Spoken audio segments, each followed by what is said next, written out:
Istri Kadif Propam Ferdi Sambo ajukan permohonan perlindungan, LPSK akan tindak lanjuti.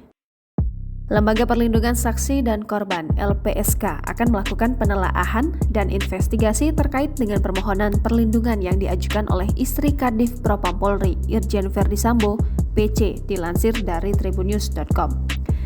Pasalnya, pada Rabu 13 Juli 2022, melalui kuasa hukumnya, istri Kadif Propam Polri Irjen Ferdi Sambo telah meminta permohonan perlindungan dari LPSK.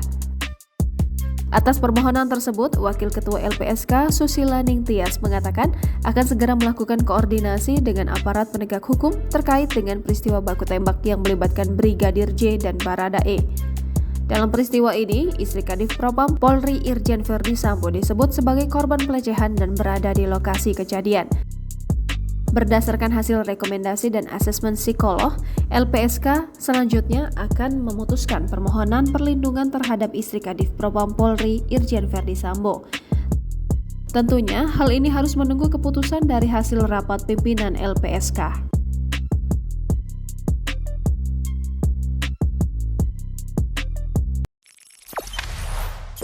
Jangan lupa subscribe, share, komen, dan like ya!